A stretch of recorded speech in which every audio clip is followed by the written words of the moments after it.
money. It's not just numbers on a screen, it's emotions, it's fear, it's envy, it's storytelling, it's identity. Most people believe that financial success comes from being smart, from having the right degree, from mastering spreadsheets or knowing market timing. But that's a myth. The truth is, financial success comes from behavior, from your mindset, from how you react to uncertainty, loss, gain, and pressure. This is the core message of Morgan Housel's book, The Psychology of Money. And today, we're diving deep into why smart people make dumb money decisions and how you can avoid them. Let's start with a story. Two men, same age, same city. One was a janitor. He lived quietly, frugally, modestly. The other, a high-earning executive.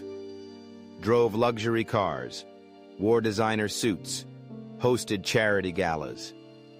When they died, the janitor left behind $8 million. The executive died bankrupt. How?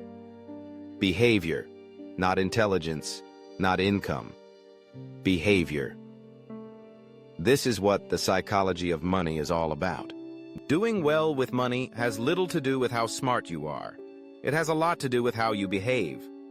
Financial behavior is influenced by psychology, not logic. We all like to think we're rational with money, but in practice, we buy things we don't need. We chase what others have. We panic when the market dips. We gamble instead of invest. We save too little or spend too much. Why? Because fear, greed, and ego cloud our judgment. In the 2008 financial crisis, millions of people lost their homes, not because they didn't understand math, but because they got swept up in a system driven by speculation, false confidence, and emotion. They bought homes they couldn't afford, invested in assets they didn't understand. And when the panic hit, they froze or fled. This wasn't about knowledge. It was about emotion. The same thing happened during the dot-com bubble. Investors poured billions into internet stocks without profits. The market soared on hype and then crashed. Why? FOMO, the fear of missing out. It wasn't about strategy. It was about human nature. That brings us to the next key idea. Luck and risk matter more than we want to admit. Bill Gates became the world's richest man. He was brilliant, no doubt. But he also went to one of the only high schools in the world that had a computer in 1968. That was luck. Now imagine thousands of other students, just as smart, but with no computer access. They didn't get the same chance. Meanwhile, some people do everything right. Save, invest, plan. And still lose everything because of medical debt, job loss, or a market crash. That's risk. The takeaway? Don't assume success is only about skill, and don't blame failure solely on poor planning. Finance isn't fair, and outcomes are often noisy. Knowing when you have enough is the most underrated financial skill. Our culture glamorizes more money, more hustle, more returns. But chasing just a little more can be dangerous. It leads to over-leverage, over-trading, over-consumption. Bernie Madoff is the perfect example. He had more than enough, but he wanted more. And it led to the largest Ponzi scheme in history. Learning to say, "I have enough," is power. Enough gives you clarity, peace, stability, and freedom. Let's talk about the magic of compounding. Warren Buffett is worth over $100 billion. But here's what most people miss. He started investing at age 10, and he's still investing in his 90s. He didn't make most of his wealth because of high returns. He made it because of time in the market, not timing the market. Compounding is slow at first. It's invisible in year 5, but unstoppable in year 30. The lesson? The most powerful force in finance is patience. The reason most people don't get rich: they interrupt the compounding process. They get bored. They switch strategies. They chase trends. Wealth isn't built by being clever. It's built by staying consistent. Time in the market beats timing the market. Even the best investors can't time the market consistently. They might get lucky once, but over time, the odds catch up. What works better? Staying invested, letting your money ride the ups and downs. Ignoring noise, avoiding panic. Data shows that missing just the 10 best days in the stock market over a decade can cut your total return in half, so don't try to jump in and out. Just stay in. Save money not for things, but for control. Most people save for specific goals: a house, a vacation, retirement. That's good. But Housel argues there's a deeper reason: freedom. Saving gives you the ability to choose, to walk away from a bad boss, to start something new, to survive a crisis, to say no when others say yes. Money doesn't just buy stuff, it buys time, autonomy, options.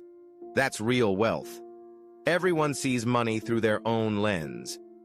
We assume others should think like us, but that's not how money works. A person who grew up during hyperinflation may hoard gold. Another who saw their parents lose their home may avoid mortgages forever. Someone who struck it rich with crypto may chase risky assets forever. Our personal history shapes our financial behavior. Our memories become our models.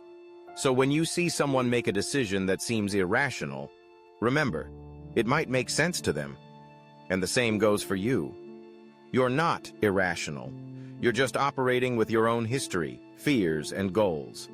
Getting rich and staying rich are two different skills. Getting rich often requires risk, aggressive growth, big swings.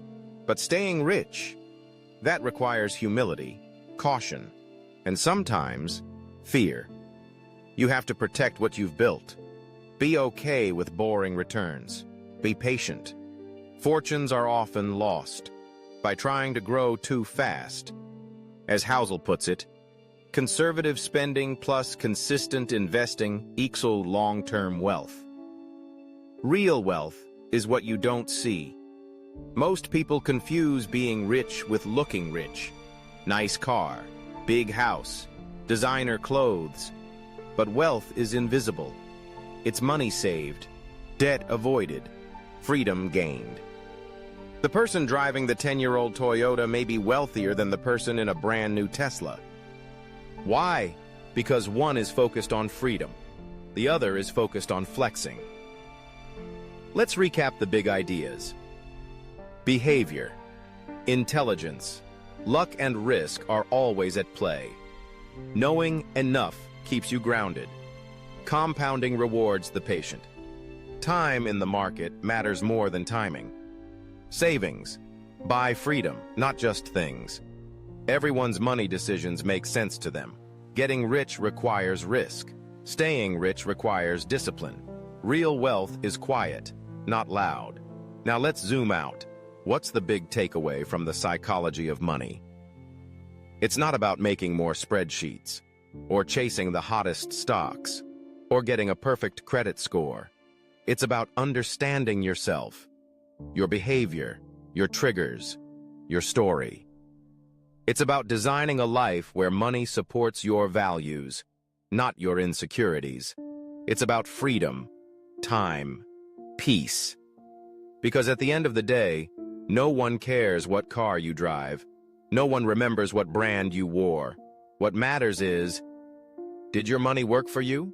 Did it give you choices? Did it reduce your stress? Or add to it?